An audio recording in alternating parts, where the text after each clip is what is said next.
Hello and welcome to this week's Whiskers TV podcast. My name is Jono, Bullard.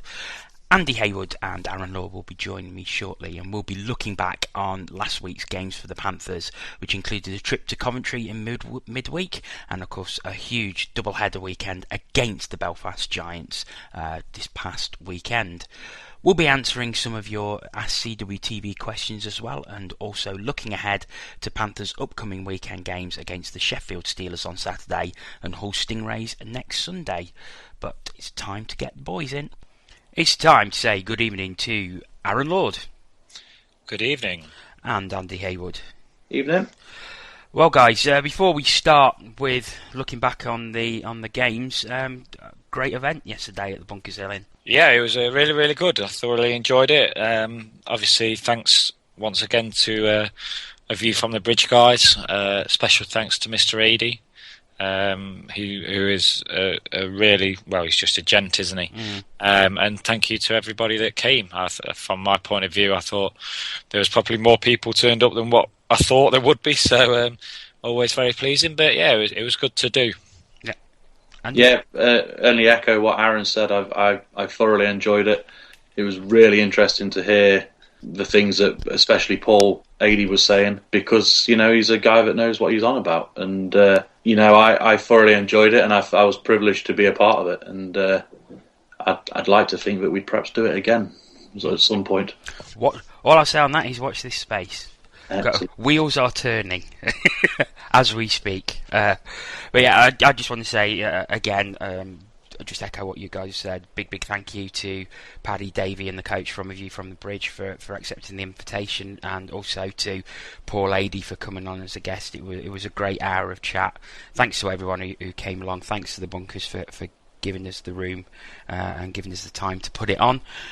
So you can listen to the show. We recorded it. It's available on our Cats Whiskers TV iTunes page, so if you want to go to iTunes and just search for Cats Whiskers TV, you'll be able to get it from there. It's also on the Cats Whiskers website, tcwfanzine.wordpress.com, and it's about an hour's download. So if you haven't listened to it, it's a great listen, and go over there and download it.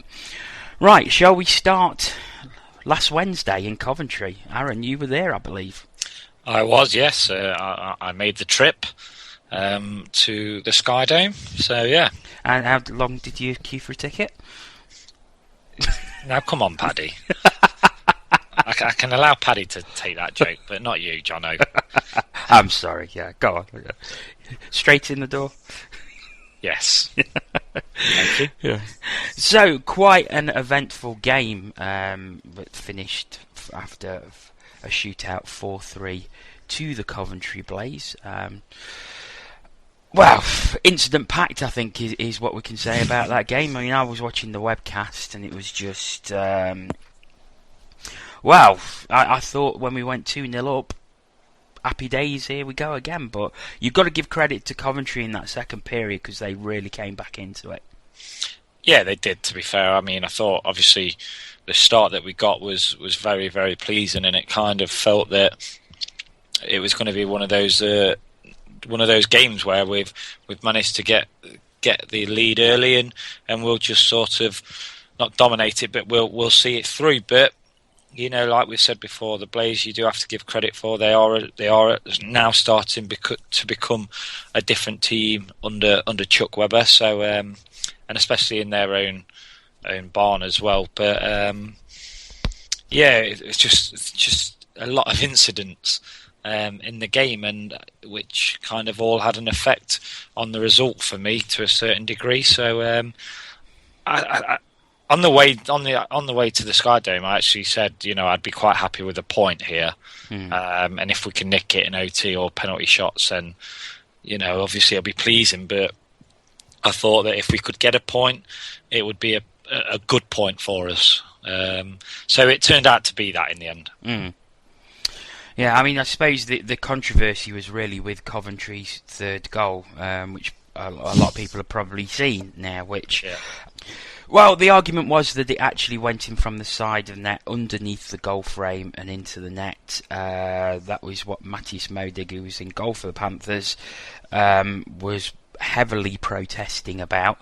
However, I did speak to someone on Saturday night who is a coach at Coventry. His child plays at Coventry. He was there, and he says no, it actually did go in off Modig's pads. Now, from the webcast, you couldn't really tell. Of course, I went mental on Twitter, as I usually do in contentious moments like that.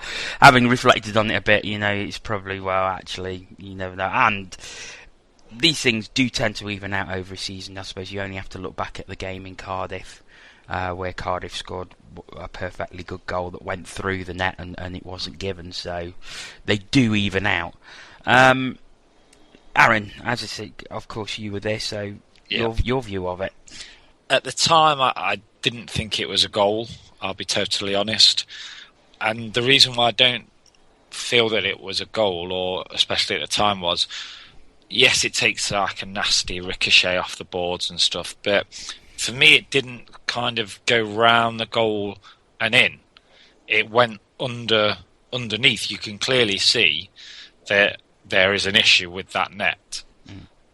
And for me, obviously it was kind of all in slow motion, because it took the ricochet off the boards, and then, obviously Modig went down, and then they gave a goal. And what annoyed me the most was the refs and the linesmen, how they dealt with that situation. That's what frustrated me the most, because from where the ref was, I don't think he can clearly see whether that's gone in or not, or how that puck went in the net. And then it's just the fact of, Modig is obviously very frustrated with the call and is irate and stuff. And what disappointed me was that I think the linesmen and the refs could have diffused that situation with Modig very, very quickly by just purely going over to Modig, giving him 30 seconds to go and say, look, I saw it go in the net, it's a goal, I'm giving the goal, calm yourself down, let's get on with the game. But I think the fact that they didn't do that, for me, Modig was well within his rights to be as frustrated as what he was. And the other thing that frustrated me as well was nobody from the Panthers came over to speak to Modig. It took Modig to complain for the goal to be given, to then they get ready to face off again. Modig hasn't got his helmet on, protesting.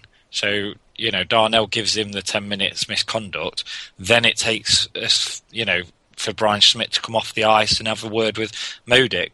Surely somebody from the Panthers should have really been straight in there with Modig, saying him to calm down. I'll deal with the situation. Yeah. And it was very frustrating in that sense of both of how, I would say arrogance from the referees and linesmen at that time, and then disappointing that it looked as if there was no initial support for Modig from a Panthers point of view.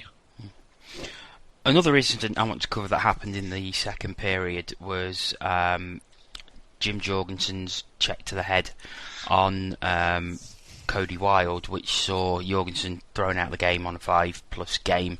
Wild has been out since with concussion. Andy, I'll come to you with this, because Robert Farmer goes in to protect his teammate, starts a fight and gets a 2+10 instigation. And I know you have frustrations with the instigation penalty.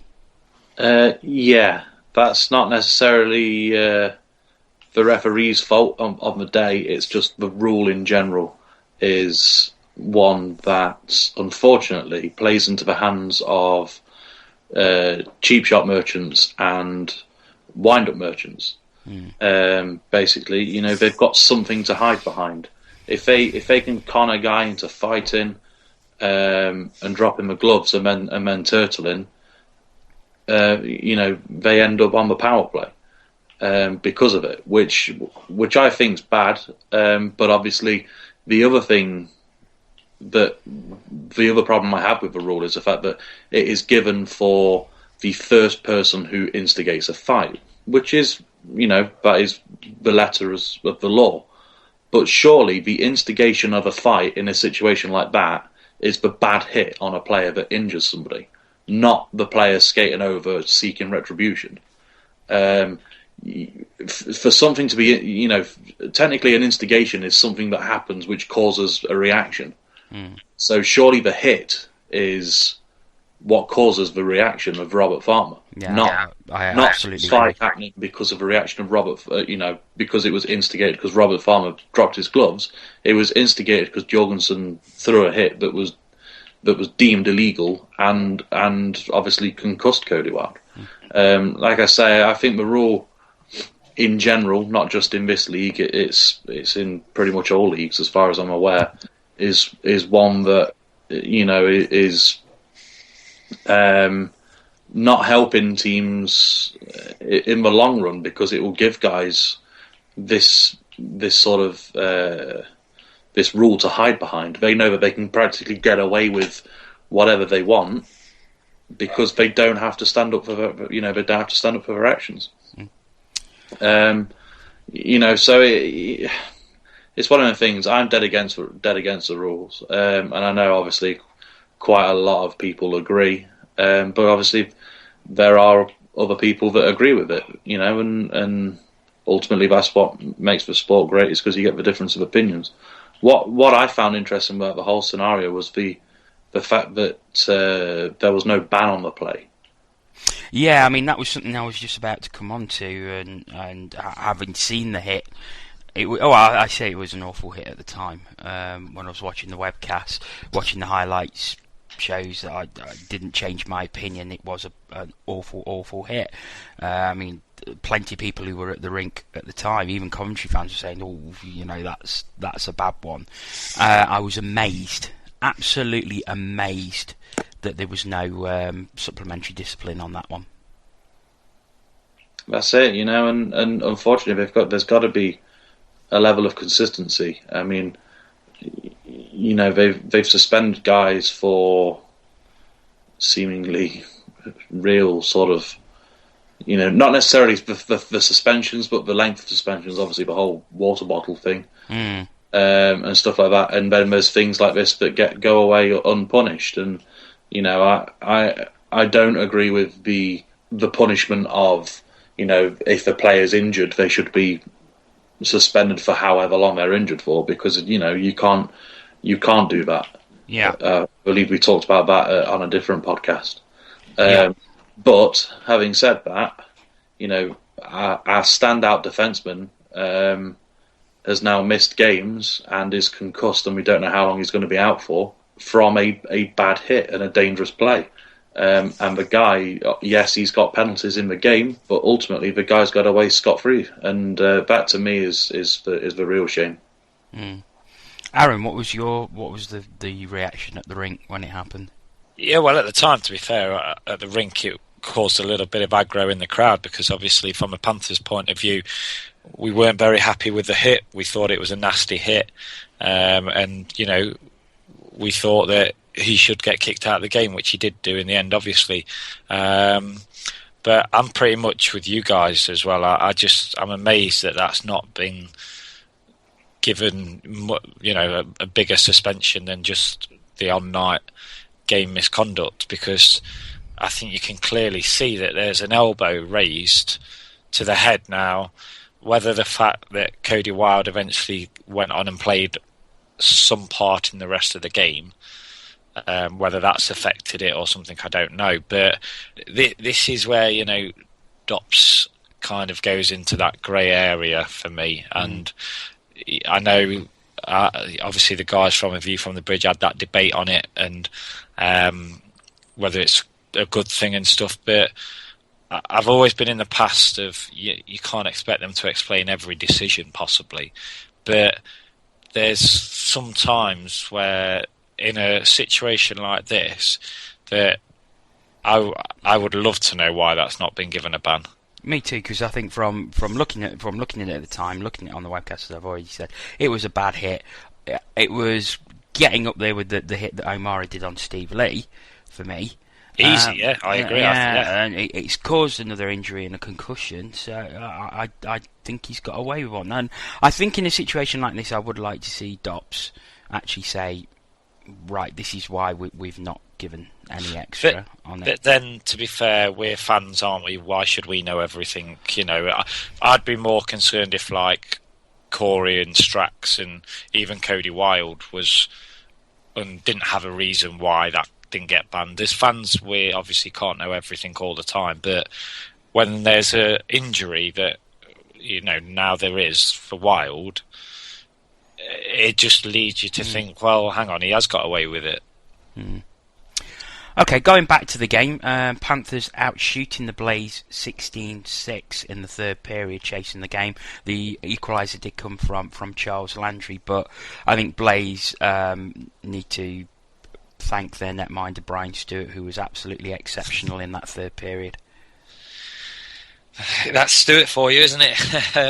He really is a good netminder. Unorthodox, but he's very, very good. He is a good netminder. There's no doubt about it. Like you say, he's a little bit crazy at times, but at the end of the day, he is a good netminder, and he's saved them many and many a time this season.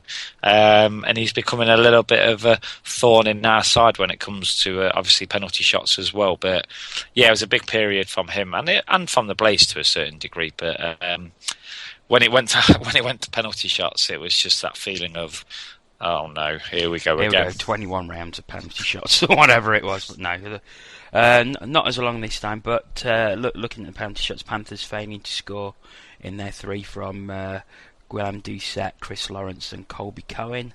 Tendler getting the only goal for Coventry in the shootout, which led to their 4-3 victory. Shall we move on to the weekend? Why not? Well, of course, at the NIC at the weekend, Panthers with a double header against the Belfast Giants. Two very, very interesting games and two very, very acceptable results for the Nottingham Panthers, I would say. 4-3 shootout victory on Saturday night, followed by a 1-0 regulation victory on Sunday. We'll start with the game on Saturday night, which was a real game of chess, and I think we've already said we felt that probably Belfast can feel a little bit hard done to. Yeah, absolutely. I thought they were probably the better team over the 65 minutes of actual hockey play inside. But you know what, we've said it before, and I'm lied to think we'd say it again. Even when we don't play as well as the other team, recently we seem to be finding ways to pick up points. We didn't get the 2 points in Coventry on Wednesday night, but we managed to battle back and get one. Which didn't look overly, promising at one point by all accounts. But just to cut in very quickly, I was a very interesting stat about the Panthers. I was looking at recent results. We actually have only one regulation loss since Christmas. So 14 games, and in 13 of those games we have got points. See, that is a stunning record, and it's one that we've got. We should be exceptionally proud of. Yeah, because it is. I put on Twitter with regards to the Blaze game again. Sorry to go back to that one, but we've managed to pick up points at this stage of the season. That is crucial. Yeah. Yes, winning games is the big priority because you need to get as many points as you possibly can. But realistically, if you are going to lose a game, you need to make sure you get something from it. Because if you don't, that's going to be when other teams start to pull away. Yeah. And I say that Belfast game was I thought the Saturday game of the Belfast game was a really good game of hockey. It probably wasn't the flashiest game of hockey. But I thoroughly enjoyed it. It was two teams that battled hard right to the end. They played some good hockey at times. It was physical. It was it was getting a bit edgy at times, and I thoroughly enjoyed all 65 minutes of it.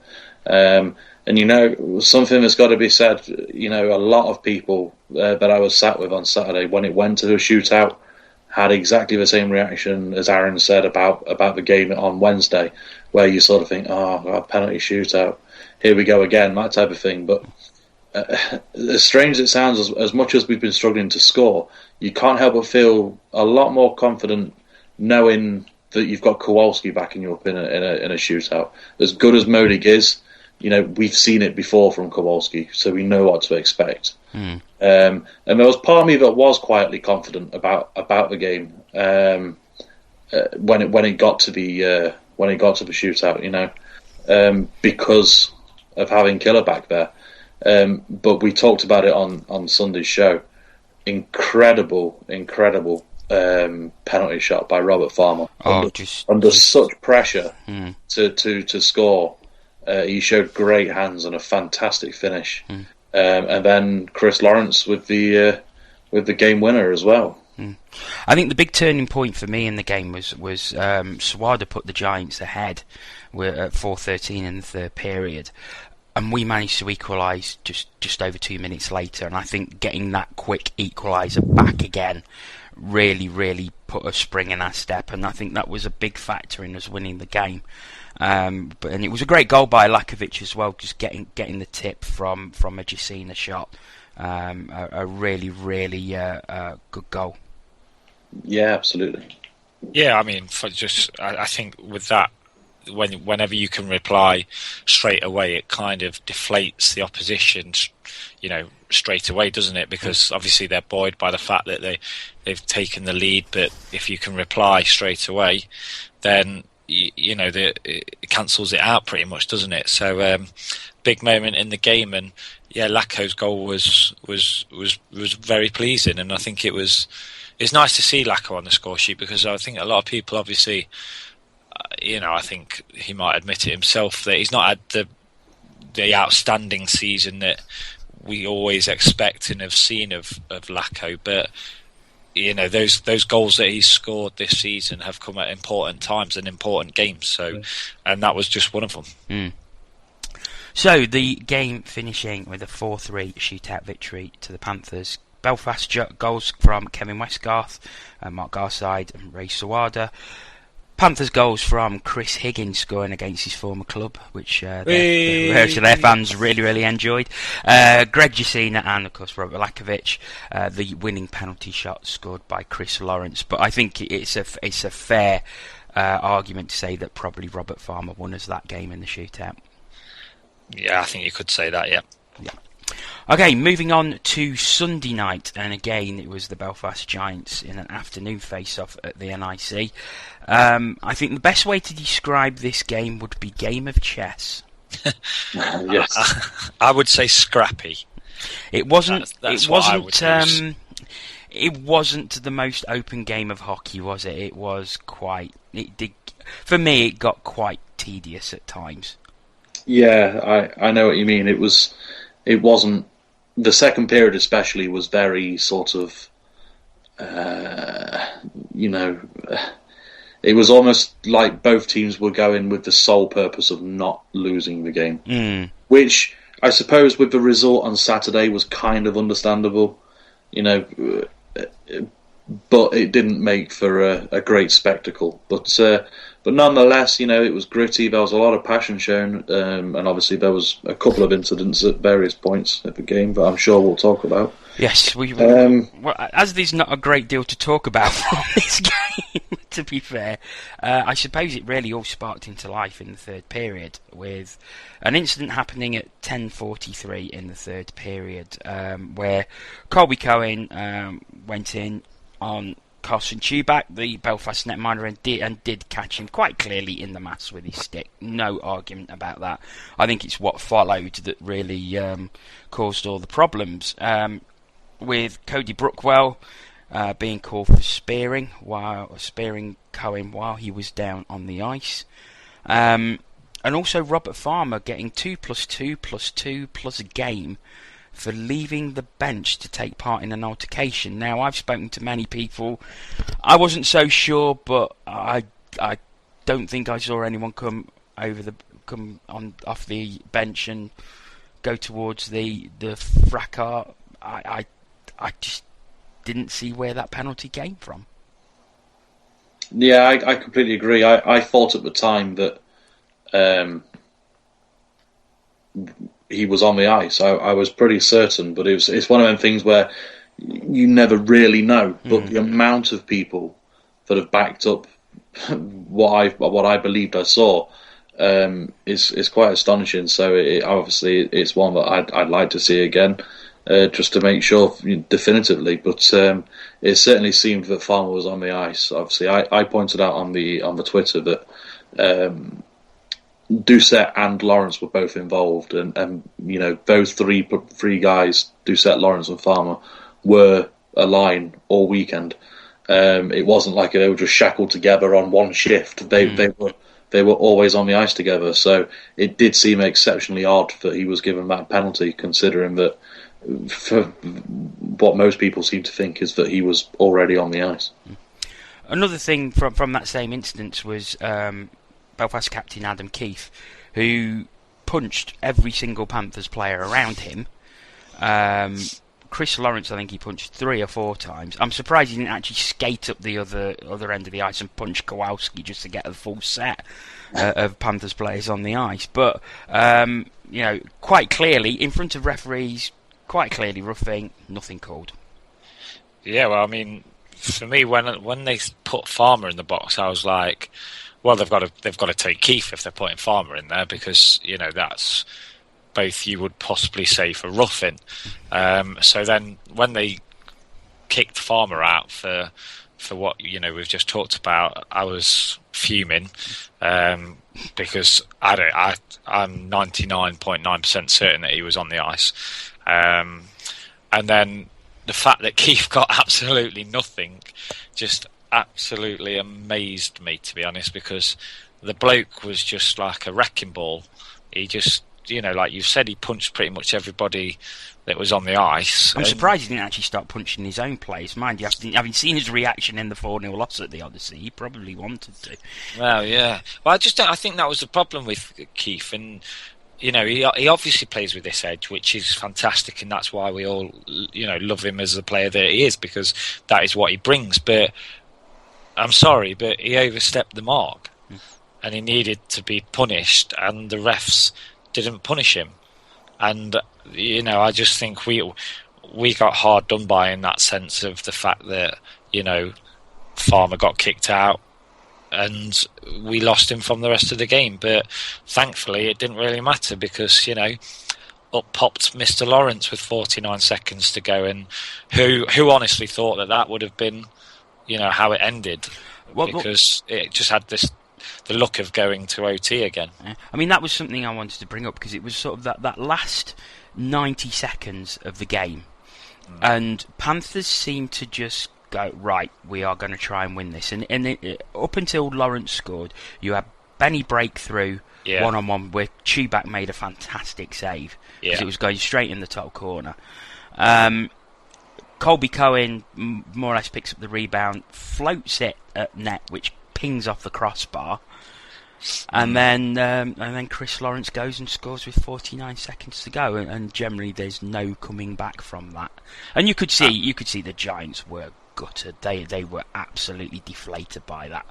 Well, you would be, wouldn't you? Yeah. To be honest, because especially with them only picking up 1 point the night before. I think they would have been very happy to get that extra point with it going to OT. But I said, to be fair, on the day, I said I can see us winning this in the third, because I just felt that the Giants put so much energy into their play and their physicality that I felt that if we were going to win it, we'd win it in the third due to tiredness, etc. And I think, we hit the pipe, I would say 3 times. 3 times during in the game, yeah. Mm-hmm. And then I thought when Benny went through, like you've said, I thought, that was our one opportunity, with 2 minutes left or whatever. And then obviously Lawrence pops up, and you could just feel the atmosphere, couldn't you? You just could, like, the relief from a Panthers point of view, and then just obviously the distraught Giants fans. And with 49 seconds left, there was never, I would have been very surprised if we managed to have lost that one, or the Giants get a goal back, because it turned out to be massive. 4 points against 1 in a title rival.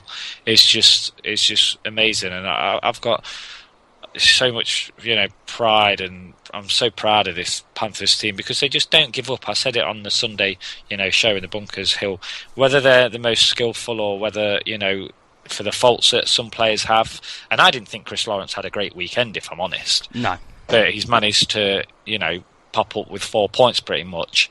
So it's just fantastic, and I just if we're going to be where we want to be, you need to pick up 4 points against title rivals, and that is what we did. Yeah, Andy. Yeah, completely agree. I mean, I completely agree with Aaron with regards Lawrence. I thought Saturday he was all right. I thought Sunday he was really quite poor, but he has a habit of scoring these big goals, and we've seen it before with the Steelers game and a couple of other times where he's coming up clutch for us at crucial times. And I suppose it's the sign of a good player is when they're having a bad game, they can still put up the points, and like you say, you look at it from the perspective of the fans watching the game, you sort of think, blimey, Chris Lawrence was poor tonight. But you look at the stats, the guy picked up points, and ultimately that's what he's paid to do. So realistically, that is a good game. And, we got 4 points from a weekend. He's picked himself up a few more points and pushed himself a bit further up as top point scorer. And, this team that 2 months ago was dead and buried and not fun to watch and were losing games and was never going to be anywhere near it, is all of a sudden starting to get extremely close to the top now. I mean, it's 1 point in it now with a game in hand over Braid, and it's a really fun and exciting end of the season right now. Yeah. Okay, so obviously Panthers winning 1-0 to complete a 4-point weekend. Looking at some of the other results that happened over the weekend, and of course I suppose the big one was from Saturday night with Hull getting a surprise 3-2 victory over the Braehead clan at Braehead Arena. I mean, that is very, very, very good result for us. Yeah, but it is. And, look, this... Everybody kind of, when we've talked about it, haven't we, before, that a lot of people reckon Braehead will just kind of roll on through to picking up the title. But as I said on Sunday, and for people that weren't there, they've not won a league, and Ryan Finnerty hasn't won a league, and that is something. He hasn't won the league as coach. As coach, sorry, yeah. It's very different actually getting over the line, and there'll still be surprises in store for Braehead. They've still got to play the Fifes and stuff, so we shouldn't be that surprised that they've lost against one of their conference rivals. So it's good for the Panthers, but for me now, we've just got to concentrate on ourselves. We need to keep the ball rolling and keep picking up these points. But I'm confident, to be honest. Another title rival didn't have a great weekend. Cardiff losing 3-2 in regulation at Fife on Saturday, and then an overtime loss to the Coventry Blaze at the Big Blue Tent on Sunday. So, Andy, they're probably starting to feel the pressure a bit. Yeah, it certainly seems that way. Again, I subscribe. I'm sort of half and half with the whole conference thing. I subscribe to the fact that technically Braehead probably have the easier run in because they have, statistically, as you look at the entire league table, they have more of the teams in the bottom in it. But at the end of the day, these teams are all fighting for playoff places. They're all fighting for more games and more revenue. They all need to keep getting fans through the door. So they all don't want to start losing and giving up on the season and stuff like that. So there's still a lot of hockey left to play, and I think anyone who thinks that Braehead will walk it, to put it bluntly, I think they're wrong.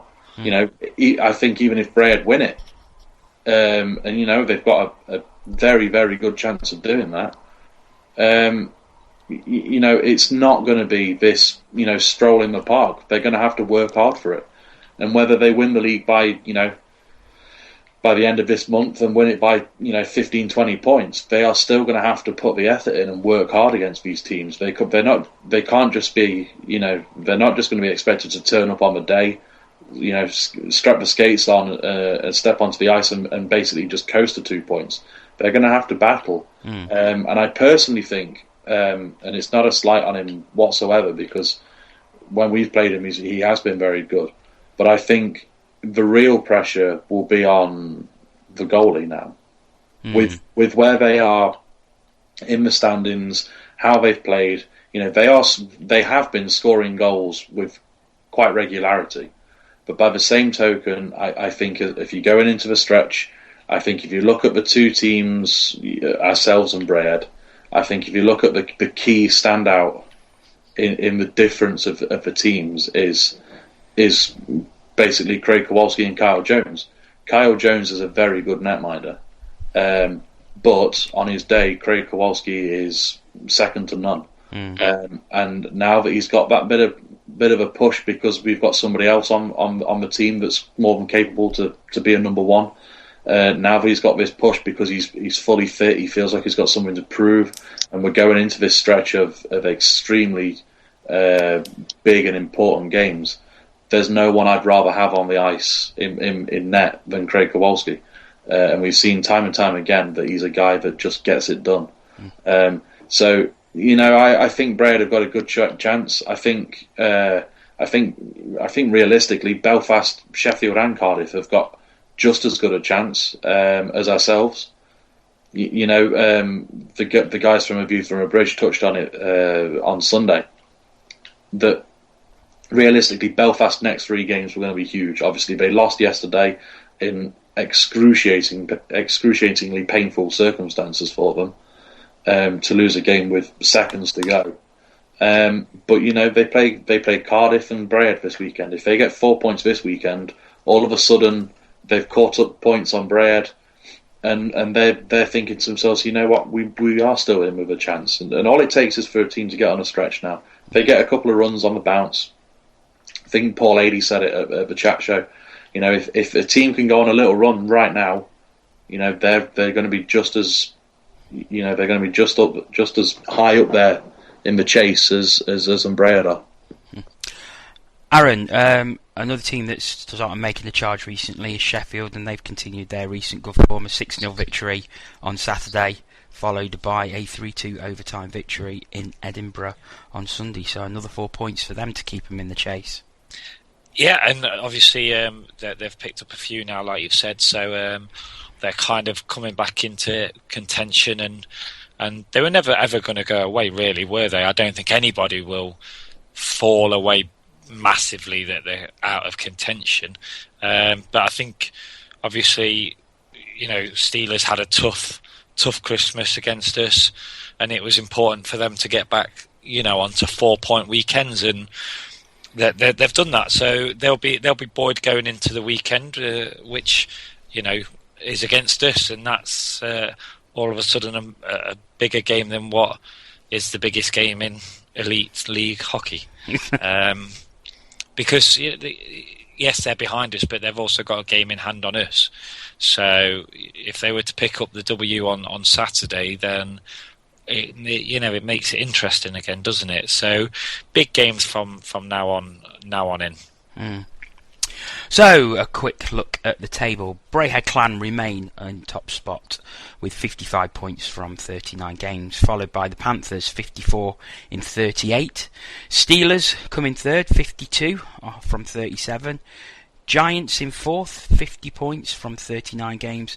Devils now down to fifth, 49 points from 37 games. Dundee still prop up the table, 23 points from 38. Edinburgh 29 from 37 in ninth, and then the rest of the playoff positions. 8th place, Coventry Blaze with 31 points. Hull Stingrays with 33 and Fife with 38. So that playoff race getting tighter and tighter every week. We're going to answer some of your Ask CWTV questions before we move on to looking ahead to the weekend's games. Thanks very much for sending them in. Once again, you can do via our Twitter, which is @CatsWhiskersTV, and use the hashtag AskCWTV. So the first question comes from Richard Martin, quite an interesting one, a Panthers-related question. Out of the current squad, which players would you most like to keep next year? He says pick 6. Now I'm going to throw a stipulation in here and say imports, because I think with the Brits we would want all the Brits back. To be fair, I would say. Yeah, absolutely. Yeah. So So which 6 imports in the current Panthers squad would you like back next season? Which of you would like to go first? Go on then. Right. Okay. Mosey. Yeah. Kowalski, if 100% fit and he still wants to play. Mm-hmm. If not, I'd happily take Modig, to be fair. So that's 2. I really like Landry and Berube as a partnership. I think they've really they struggled a little bit at the start and they got a lot of stick, but I think sort of this past few months they've really started to gel well. And then, to be fair, the 2 new guys, Cohen and Doucette. Yeah. Cohen has been, in my opinion, head and shoulders the best player practically on the ice every time he's been back. And Guillaume Doucette is superb. I mean, it's tough because, to be fair, I've just realised that I've missed out Benedict, and I think if I was going to build a team around any player, it would probably be him. So, you know, I'd probably say Benedict over Berube then in that scenario. Okay. Fair enough. Aaron? I would like 6 Max Perrons, please. Just a private joke for somebody out there, if they're listening. Mr. Adam Reddish, regular on the show. I think that one was for you. That was for you, Adam. Well, let's go from the back, shall we? So, Kwal or Modic. You know, if Kwal, what Adam said, you know, if he's fit and wants to come back, then I'll take him. But like Adam says, I'll gladly have Modic. Then probably from the D, I would go. If I had to just thinking of other players and stuff like that, 6 is quite difficult. I would possibly go Landry and Cohen, and then Benedict is a must for me. And then Doucette. What's that? 5? Yeah, one more. Max Perron. Okay. What about you, Jono? Mine, I would have to go Kwal stroke Modig as well.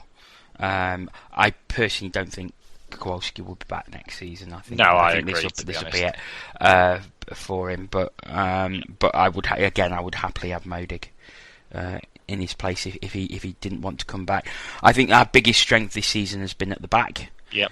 So I would take 3 defensemen: Landry, Cody Wild, because I think Cody Wild's transition from defence to attack is absolutely outstanding. Didn't even think about Cody Wild. In all seriousness, as soon as he said I'd take 3 from a back, I immediately thought, Cody Wild, yeah. Yeah. And of course Colby Cohen as well, who I agree with everything Andy said, has been outstanding since he came back, absolutely outstanding. And then from the 2 forwards I've got left, I would, as much as I love Benny, I would actually go for Higgins and Doucette. Wow, that's sacrilege. Well, no, these are my. I think one of the things that we were accused of earlier season is we didn't have that X factor, as the coach would like to say. Ding. Thank you. But Higgins is just another level of skill for me. Just phenomenal player to watch with the puck at his stick. He's just fantastic, and Doucette brings that goal scoring ability, and I think you can build a team around the flair of those 2 players.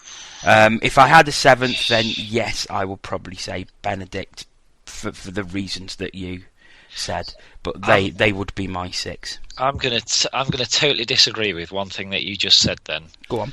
as in the fact you said you can build a team around people like Higgins and Doucette.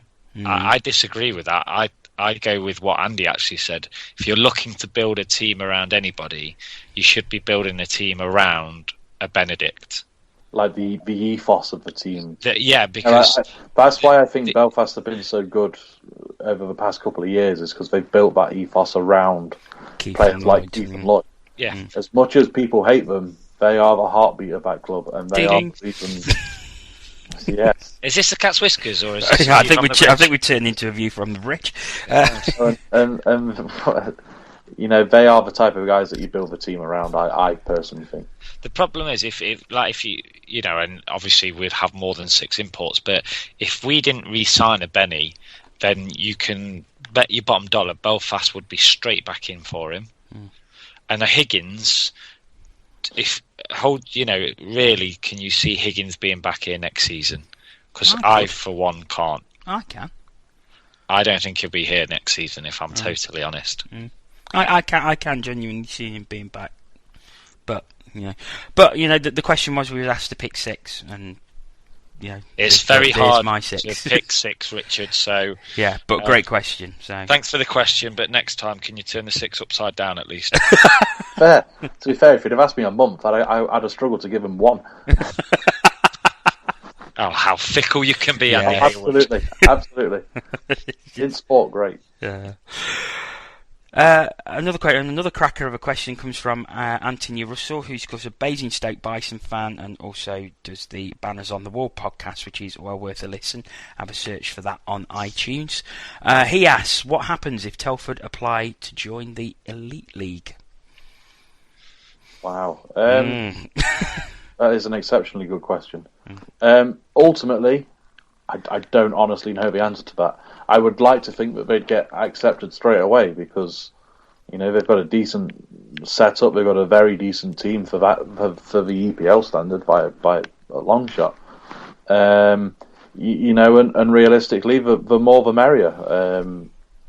For me, it would be interesting to see if that meant that it sort of forced the Elite League's hand a bit to accept somebody else to even it out. As to work, obviously, with the way that the conferences are and stuff like that, as to whether they would want a minimum of 2 teams or at least an even number of teams joining any one time. So that would be quite interesting. But like I say, I'm a firm believer of, the more the merrier at the moment. The league is good, it's stable, it's extremely close this year. So the conference systems are doing their thing. Well, they're doing what they was set out to do, aren't they? That's the thing, though. Does having Telford in, does that destabilise the conference system? Well, that's obviously something that the league will have to decide as to whether it would do or not. And I think ultimately, if it is just Telford that joins, I think we'd have to scrap the conference system because I can't see how it would work or be fair if one conference had 6 teams and the other one had 5.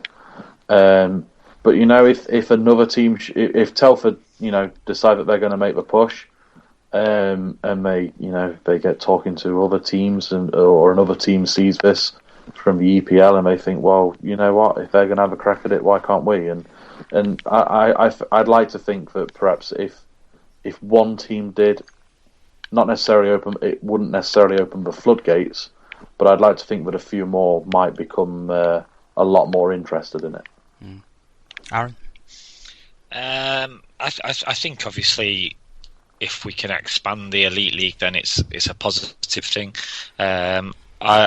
I would think, and this is purely just me guessing, that if Telford showed an interest, then as an Elite League, we'd be looking for maybe like that London team to possibly, actually come to fruition. So that London? Well, the London team, that's been talked about for a while now. If that comes to fruition, then we could possibly look at keeping the conferences, and I think obviously if the conferences grow, then the Elite League grows to a certain degree. But I'd like who knows, to be honest, because until actually Telford or any other team put their hand in and say, look, we want in on this, then it's very difficult to work it out as how it could work. I mean, I don't see how the conferences could carry on if it was 11 teams in the league. So that's why I do honestly think they'd be looking for that 12th team. Yeah, and I'd agree with that, actually, because I think there's a couple of things that would stop Telford coming in at the moment. I think that's their rink, because I think it only holds about 2,000. And also, I wouldn't like to see an elite league with 11 teams. I'd like to see an even number so we can keep the conference system, albeit it would probably have to be rejigged somewhat. Yeah. But I like the conference system. I think it works. It's led to a stable league, which is what we all want. It's led to a far more competitive league, which is again what we all want. So yeah, as long as it didn't affect the conference system or the stability of other teams, I will welcome them with open arms. But I think there's a couple of obstacles in the way to that happening at the moment. Yeah, because one thing that you just said is that's a good point. Is you don't want Telford coming in, which is great on one hand, but then that means that possibly at Edinburgh, for example, then struggle. Yeah, because you're back to square one, aren't you? You're not actually developing the league. You're not actually growing the league. So it has to be right for the 10 teams that are already in the league and are part of the elite league. But it's also got to be right for Telford as well. Yeah, of course it has. But great question from Anthony, and we will see if that comes to fruition in the summer, I'm sure. Okay, moving on to look at Panthers games coming up this weekend, and it's part 1,373,222 of the greatest rivalry in the known universes. Nottingham travel to Sheffield for a face-off at 7 o'clock on Saturday evening in another huge game. And then on Sunday, another away trip to the Hull Arena, one of my favourite venues, because it's very versatile. That's a 6 o'clock face-off in Hull. So we'll start with Saturday. Of course, the past two visits have been very fruitful when we've been to Sheffield, a 4-0 and a 4-1 victory respectively. So what do you expect from Saturday's game? I expect another close one, as I think most of our games remaining will be. We've got the players and we've got the tools, and we've obviously got the previous success that says that we can go in there and pick up 2 points. But as much as I sound like a broken record, these games are not going to be easy anymore. They haven't been easy for a while now, but every team is fighting for these 2 points every single game now, and it's going to be it should be another cracker. Like you say, obviously it's the rivalry is getting a little bit stale with regards to how many times that we seemingly have to play each other. But having said that, these are the type of games that people want to see. They want to see Panthers versus Steelers, and they want both Panthers and Steelers to be challenging for silverware, and that's what's going to make it exciting. Yeah, Aaron. Yeah,